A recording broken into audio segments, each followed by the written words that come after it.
Hey everybody, I'm Jamie Poisson.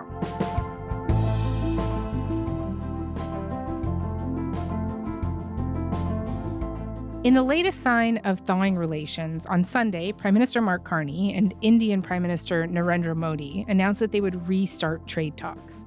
The two leaders had been meeting on the sidelines of the G20 in South Africa last week. It's a long way from where we've been for the last several years. Relations blew up in 2023 after Justin Trudeau got up in the House of Commons and accused agents of India's government of being involved in the murder of a Sikh activist in Surrey, BC. Last year, the RCMP publicly accused such agents of being involved in a campaign of homicides, extortions, and threats on Canadian soil, targeting the South Asian community here. Actually, the director of CSIS suggested that the problem has not gone away, which will not come as a shock to the people who showed up at a town hall in Surrey that my colleagues held the other week. Many of them are living under fear of extortion and violence daily. My street has been shot up 3 times, 126A. 3 times our street has been shot up. What does the cops do? Come, they park their car in front, leave it there for a couple of weeks, and they're gone. My kids are scared, my family's scared, the whole neighborhood's scared. In BC's Lower Mainland, there's been over 100 reports of extortion just in the last year. So today on the pod, we wanted to take a closer look at what exactly has been happening on the ground here in Canada, particularly when it comes to extortion, what we know about who is behind it, and how this all connects to this larger context of a cozier relationship with India. 2 of my colleagues are here with me today, Beneet Brach, based out of Abbotsford, Evan Dyer is in Ottawa, and they have both spent a lot of time covering this.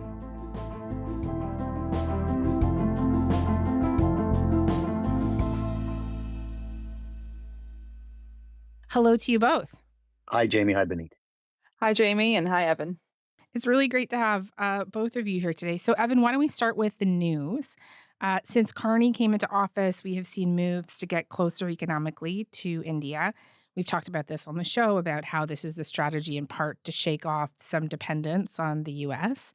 But just how significant is it, you think, that Canada and India have set plans to negotiate this trade deal? Well, I mean, I think there's kind of 2 questions there. One is how significant is it economically and in terms of the trade benefits that Canada might get? And then the second question is how significant is it going to be for the other issues between Canada and India? And that really, part of that question is, to what extent is India willing to set aside its political issues with Canada and its concerns about Khalistani or Sikh separatist activism in Canada in order to advance trade? So, obviously India is the world's biggest country by population, and it's a growing, not a booming economy, but a growing economy. And so there are gains to be made there. And I think that the Prime Minister was talking about potentially doubling trade with India by the end of the decade, which would mean, several tens of, I think something like another $35 billion worth of trade value if that were to come to fruition. Canada has quite an actual strong commercial relationship with India. We are one of the largest, for example, foreign investors in India. Canada is. And there have been tight ties. What we're looking to do is to put that on a sound footing through a potential trade agreement between the 2 countries, which give protections to our businesses, protections to Indian businesses, clear set of rules, dispute mechanisms, and others, and build on those. There certainly are benefits there to be had, and I think the calculation for both countries has been changed by the tariff actions of Donald Trump. So it's not just Canada that was hit by U.S. tariffs, of course, so is India. Mm-hmm. Good point. And so both countries now have reasons to look to diversify trade. And for both of them, that just moves trade up the list of priorities.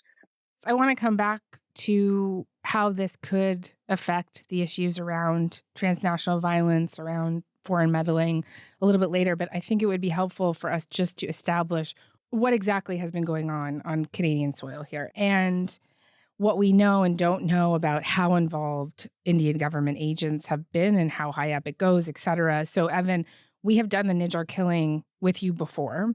U.S. court filings allege that someone high up, an India spy agency, was working with violent gang members to arrange hits on Sikh activists in the U.S. and also here. And Nijjar was allegedly one of those hits. But it goes beyond this and broadly, when law enforcement here last year alleged that Indian government agents have been involved in this campaign, essentially, of homicides, extortion, and threats, what are they talking about exactly? Right. Well, the RCMP made really an extraordinary statement on October 14th. And actually, they drew attention to how extraordinary it was in the opening of that statement. They said, we don't usually do this, but we feel it is necessary to do so at this time due to the significant threat to public safety in our country. We're going to make a statement about an ongoing campaign of violence in Canada involving agents of the Indian government. Over the past few years, and more recently, law enforcement agencies in Canada, including the RCMP, have successfully investigated and charged a significant number of individuals for their direct involvement in homicides, extortions, and other criminal acts of violence. And they said we had, this was one particular deputy commissioner of the RCMP who had made an effort to speak to the Indians and to try to sort of address these concerns through back channels. And said he'd had no luck doing that, and that was why the RCMP chose to go public. And what they said was that the RCMP believed Indian agents wanted to create an atmosphere of lawlessness and fear in Canada, that they were interested, and I had private conversations also with the RCMP about this, where they expanded on it a little bit, that they were interested in using extortion.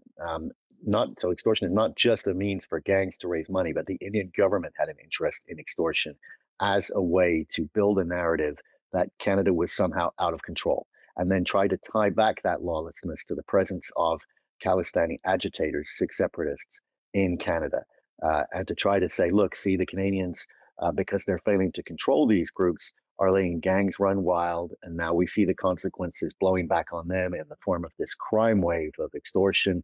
And when extortion money isn't paid, it's followed by arson, or it's followed by drive-by shootings and so on.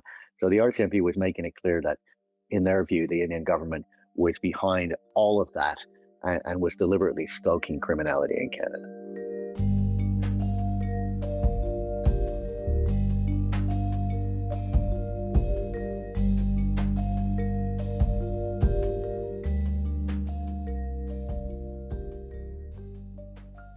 Could you just elaborate for me a little bit more on why the Indian government would want that? Like what it would do for them? So the Indian government has for years had issues with the presence of groups like Khalistan Tiger Force and other groups that wanted to create a separate Sikh homeland in Punjab. In India itself, this is not a huge issue, but in the diaspora, it remains a live issue. The diaspora is, of course, made up largely of people who, not entirely, but largely of people who fled India in the wake of the 1984 riots and pogroms that followed the assassination of Prime Minister Indira Gandhi. Mrs. Gandhi was apparently shot at her home in New Delhi by two members of her own security guard. Reports are that she was shot 8 to 10 times with 4 bullets, striking her in the lower abdomen. The security guards who shot Mrs. Gandhi were reportedly members of India's Sikh minority. So it led to a lot of violence. There were murders, rapes, and so on. The fight for Khalistan. In the 1980s, murderous acts by some Sikh separatists led to the military's Golden Temple massacre. The goal was to remove separatist Sikh militants from the temple complex. Hundreds of people died in the 6-day operation: soldiers, Sikh militants, and civilians. And so you have a diaspora that's partly traumatized by those events and angry about those events, and that has not given up on the cause of an independent Khalistan.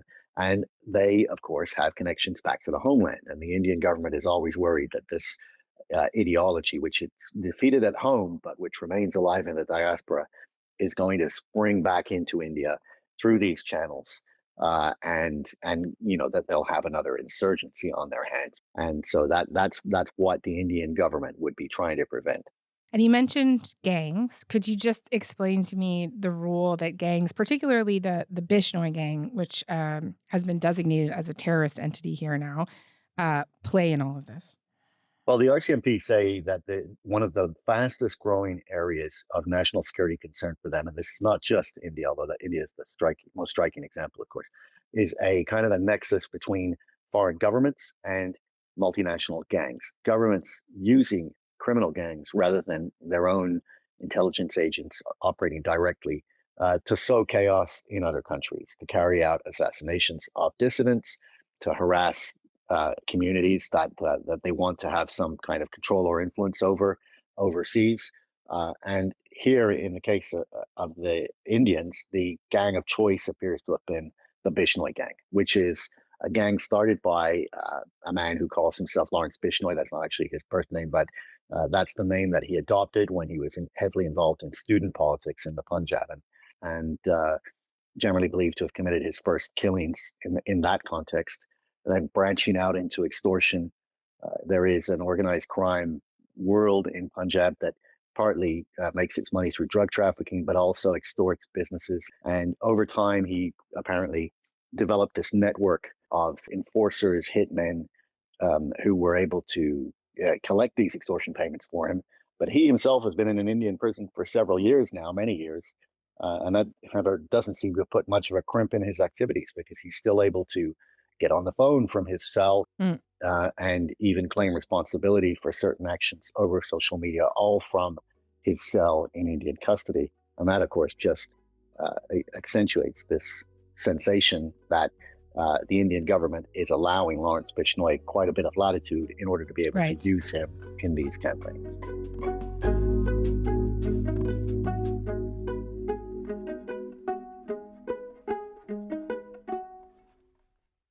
Okay, Benit, can I bring you in here? I want to drill down on the extortion stuff and really get a clear picture of what is happening. And just, can you walk me through one of these alleged extortions, like the scheme, and how does it generally play out? How does it start? Well, Jamie, there's numerous ways, really. So in Abbotsford, it really began with letters that were sent out threatening businesses. And police told me it was pretty much nonviolent for some time. There would be phone calls, there would be text messages that are demanding money from victims. And over the couple of years, that's escalated. So victims tell me, they can't sleep at night because they're woken up in the middle of the night with calls from these unknown numbers or texts. And they're hearing these voices on their phone. They're demanding them to pay substantial amounts of money, sometimes $1 million, sometimes $2 million, for example. And from the calls that I've heard, they give a couple of days for the victim to respond, and then they call back with continuing those threats as well. So, and then the violence, essentially, it escalates. You can see the bullet holes that are left in homes and businesses. You can see the marks of arson, for example, on the road where people's vehicles have been torched. They've been lit on fire in neighborhoods. And really what this is doing is, yes, it is creating that fear. It is creating a lot of frustration. So recently I spoke to one extortion victim who said that what happened was he got a call in the early morning, went to his business and was just shocked to see caution tape and about 7 bullets in his business. He said he had no idea about this, never received an extortion threat before. And what had happened was that his business was shot up first, and then they called him after that, demanding $1 million. And when we're talking about victims, I know we're talking about people being targeted who are part of the South Asian community, but like if you drill down into that, who is being targeted? Generally, is it people who would be considered sick activists? Is it anybody in the South Asian community? Is it certain kinds of business people? Yeah. Well, honestly, like when we had our town hall, I remember one quote from a business association who said that, it has moved from if it will be me, now it is when will it be me? and that kind of shows you the general scope of how people are feeling. But overall, it has been business owners, for example, especially in the trucking industry, we've seen that. We've seen a cafe that's been shot up 3 times. That's owned by a comedian in India, as another example. A Bollywood star's business shot up again. Staff still inside. No one injured. We have lawyers that are even being targeted now. The Law Society of BC sending a letter warning all members, writing the society is aware of recent incidents in which lawyers have been threatened with serious physical harm unless they provided substantial sums of money. we're understanding it as a South Asian community issue from the pattern that we're seeing, from what law enforcement has been telling us, what we're observing on the ground. But people really feel that at the end of the day, they are Canadians. They are Canadians who are being targeted. That these are people who have come here to Canada. They've built businesses. These are their neighbors that are feeling it. And that it stretches beyond just saying that this is an issue within the South Asian community, because the implications are much wider than that too. And just for either of you, is it fair for me to say that not all of these people being targeted are connected to the Khalistani independence movement? Absolutely fair. Yes, that would certainly be the case. I mean, I think that it's not only that a wide variety of people are being targeted, and then the other thing is when you do get an extortion demand, it's also not clear who it's really coming from. So let's say that you get a demand in the name of the Bishnoi gang. Is it really a Bishnoi who's asking for money, or is it a copycat? Because it's widely assumed in the community that, the Bishnois did all the work to create this kind of fearsome name. And now there are other opportunists who want to take advantage of that to get some easy money, who are piggybacking on that reputation by making their own extortion demands. But there's also a question when you get an extortion demand of, is it really about extorting money, or is it something else? And this is something that I heard from the RCMP last year around the time they put out that statement, that there were some extortion demands that were pitched ridiculously high. They're asking for sums of money that they know that they're not going to get. Now, in some cases, that will be negotiated down quite fast to an amount that the business owner can actually pay. But in other cases, the RCMP felt like these extortion demands were so high because the people doing the extortion were looking to move to retribution quickly. They weren't actually looking to collect the money. They were looking to do the arson or shooting that would follow. And the extortion was perhaps just to throw people off their tracks, to create fear, to create confusion. But it was really the violence that they were interested in. I guess I'd say something else too about this. He just mentioned the case where the extortion demand began with shots fired, and shots can kill people. You fire shots in a drive-by shooting, you can hit somebody. I mean, if you look at extortion, that's really quite a violent form of extortion. I mean, think about a city like Palermo, Sicily, right, which is notorious for its extortion by the mafia. And I remember there when Chinese merchants began opening up in Palermo, they didn't want to pay. And the Sicilian mafia went around their businesses and put super glue in locks. They're just looking to cause inconvenience, right? This is a kind of a misdemeanor type of extortion. And, that was of course, it then might ramp up to a broken window or something. But that's the Sicilian mafia starting with super glue. They don't start with gunshots even before they make the demand. Just really terrifying stuff here. Sorry, one very quick question I have. We're talking about some 100 reports of extortion in the last year in the lower mainland of BC. And Evan, has law enforcement given you a sense of just how much of that they think Indian government agents are involved in, and how much of it is just part of the gang chaos and violence? Well, they don't really know themselves what the breakdown is, except to say that I think they're pretty confident that there's both kinds going on. I mean, if you want to talk about a very brazen shooting, the one at the Swift radio station, for example, which occurred where they fired bullets into a studio where the chief of Surrey Police had literally just been there giving an interview about the extortion problem. The shootings were directly into the recording studio. And if we had been live at that time, that bullet would have gone right through me. We talk about freedom of speech, freedom of association, and yet there is a direct attack the same night as we raise an issue that is very disturbing for the community. What's the point there? The point there was just, it seems, to send a message of fear and intimidation. And some of these shootings seem to be just about that, or they're about beefs. An example, the AP Dillon shooting. It was very intense bullet sounds. Then I went to the kitchen window to overlook AP's home, and I saw the truck on fire. The truck set on fire. AP Dillon, it seems, was targeted partly because he had a music video where he allowed the Indian actor Salman Khan to appear, and he's someone who the Bishnoi gang have a beef with. The man with alleged ties to the Bishnoi gang was sentenced to 6 years in prison for a shooting and arson attack at the Victoria area home of well-known Punjabi singer AP Dillon.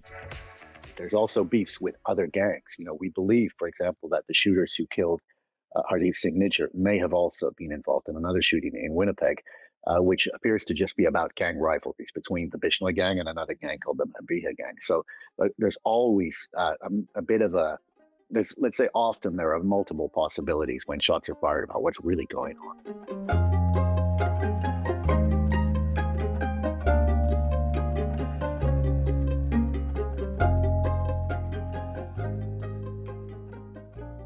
So, Beneath these town halls that you and some of our colleagues held in BC, can you tell me a little bit about what you heard from people about how they're feeling right now? This town hall brought together community members. It brought together officials, leaders from all levels of government, essentially. And the key things that I kind of took away are A, the fear that we've heard about how nervous people are that this is happening. The frustration when it comes to seeing charges and arrests, for example. For example, in Abbotsford, there have been no charges and arrests related to extortion. In Surrey, 7 men have been charged, 3 separate cases believed to be linked to extortion. And people are constantly were demanding those answers as to, what more can possibly be done, and how fast can these results be expected. Another question that kind of came up was, again, with law enforcement. And the RCMP representative that was there that day said, it was a bit of a back foot situation. This took too long. As often happens when we get waves of a crime come in. We were initially on the back foot, for sure we are. I'm here to tell you that's the truth. We're not anymore. They assured everybody that this is a key priority, right? So that recently in BC, there has been a provincial task force that was launched by the RCMP. There are investigative teams in Surrey and Abbotsford who are focusing on this. We have the right resources in the task force. We're making great progress. And I will say the efforts amongst the RCMP, Surrey Police Service, Abbotsford, Delta, Transit Police, and others are making great strides. Does it take time? But again, just people feeling let down in a way, because this is constantly going on. Week by week, we're constantly hearing about more cases that are happening. And what also happened is people are voicing their frustrations because we've understood that the Canadian Services Border Agency has deported 3 people. They're investigating over 70 others regarding extortion-related incidents. But people are saying, well, why aren't their names being revealed? Why aren't we naming and shaming these people? So these were kind of some of the conversations that came out of that town hall earlier in November. Evan, what do you make of some of those critiques that law enforcement isn't doing enough to protect people? What do you think of that? I mean, I'm sure you also speak to people in law enforcement. What do they say about it? Well, I mean, there's just no getting around the fact that extortion in Canada is dramatically up. I mean, we see other offenses in the criminal code tend to rise or fall incrementally year over year. There's no doubt the problem is getting worse. To what extent would I blame that on the police? I mean, it's really hard to answer that question. They have made some arrests in some of the cases we've already discussed. The one thing I can say from having talked to them extensively during the whole Nijjar investigation is that they absolutely did, in the case of the RCMP, take the issue of Indian foreign interference in Canada very, very seriously. And they took some steps which we don't normally see the RCMP taking. For example, going public with that extraordinary statement last October 2024. They were taking things fairly seriously. And for them, of course, the priority case was the Nijjar assassination, a political assassination carried out in broad daylight. And they did successfully get 4 arrests on that case. So I would say that.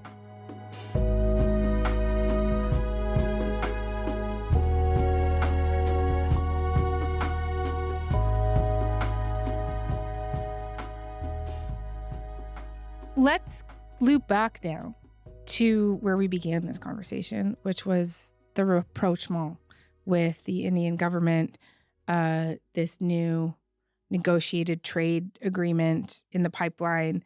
And the people that you're talking to, Evan, how do they think this could affect what we've been talking about today? I mean, I think what I would have said until a week ago that I saw no change in the attitude of the Indian government. But the last week, I'm starting to think that perhaps we are seeing a change in the attitude of the Indian government. So it did appear that because Canada was transparently keen to get back to normal, and the question was, would India sort of pocket that and at the same time keep right on going with the kind of campaign of interference and violence that it was accused of last year? The Canadian government has been keen to say, no, we're still very focused on the security issues. We're not going to allow that to happen. We're going to advance with India, but we're keeping our eye firmly on the other ball too. So I do think that the Indian government, both in the way that we've seen it behaving in South Africa, the meetings that have occurred there, the positive way the Indians have described them, and also the reaction on this past weekend, to the latest installment of the Sikh independence referendum, right, which is one of the things that really triggered the Indian government, and perhaps is the main reason why Hardeep Singh Nijjar was killed. We had another installment of that referendum campaign this Sunday in Ottawa. And while the Indian government has sort of fulminated about these events in the past, they had a really mild response to this one. I asked them, what was their take on it? And they said, well, these are Canadian citizens voting in a Canadian event. We have no comment. Which is a change of tone. That's a change of tone. So it may be that the Indian government is also deciding that, economics are genuinely more important than this Khalistani issue, and that it's caused us enough grief and embarrassment. Maybe we've been exaggerating that concern, and maybe we should actually just let this all blow over. Can I just push back on this a little bit? Is anybody making the argument that this is setting a pretty bad precedent, that it's sending the message that you can, I suppose, murder Canadians on Canadian soil, meddle violently in their affairs, and then there's no real consequences for that? There are certainly people in the Sikh community making that point all the time. Yes, I mean, there is a very big concern within the Sikh community, particularly those who are active in the Khalistani cause, that they are going to be the sort of sacrificial lamb that India and Canada agree to sort of sacrifice to get back to normal in their bigger trading and diplomatic relationship. That Canada will agree to turn a blind eye to what happened, and therefore India will feel that it can continue to behave the same way. I think that India certainly is not going to apologize or acknowledge that it directed the Hardeep Singh Nijjar killing from the top levels. The most that even the Americans were able to get out of India was a sort of a rogue agent story, which both sides appear to have agreed to believe publicly, which is that, yes, there is clear wiretap evidence and other evidence that made it impossible to deny the involvement of an agent of the Research and Analysis Wing, which is India's overseas intelligence agent, in the New York assassination plot, which is to kill the man who's the leader of the movement of which Hardeep Singh Nijjar was the Canadian head. India's had to concede that. They just had to concede that he was involved, but they said, well, he was acting on his own. The Americans, who, like us, also have these larger interests with India, and theirs are even bigger because they include the Quad, the alliance against China, really big geopolitical defense-related issues. They agreed to accept that explanation. And it may be that Canada, would be lucky to get even that, because in the past, India has just ridiculed any suggestion that it was involved in the Nijjar events. Okay. Benit, final word to you? Even in the town hall, I could definitely sense this, the push that many people had regarding their criticism of India. Again, Hardeep Singh Nijjar's death came up. This was not started from November 2023, started from 18th of June 2023, when Hardeep Singh Nijjar was assassinated in Guru Nanak Sikh Gurdwara Sahib.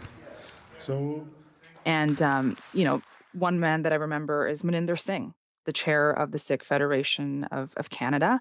I arrived here early, about 5:15. I waited, came in as quickly as I could. After I asked this question, I will leave before anyone else in this crowd leaves. And the reason for that is I have multiple duty to warns of imminent assassination by the federal government and federal agencies in this country.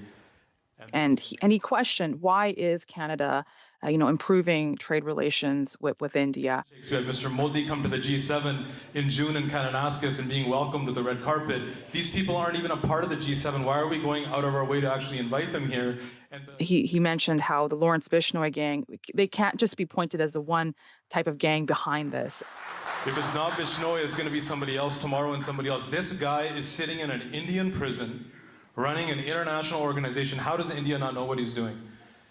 There's no way that he's sitting in a maximum security prison running this operation without India somehow being involved, and yet we're not willing to even say India's name in certain circumstances and forums. And this is part of the problem. So, when Maninder Singh spoke, what he said, this was something that many people in the audience did clap for. And again, it shows that sentiment of frustration, the feeling that people have that this is a transnational issue, that they are also tying back to violence that's rooted in India. So how many more lives, incidents, or victims are needed before it's considered as a Canada's problem? And we have to get to a point that if the members of this panel have ideas and solutions when it comes to a national problem, stop giving us regional band-aid solutions. Guys, thank you so much for this. This was great. Thanks, Jamie. Thanks, Monique. Thanks, Jamie. Thanks, Evan.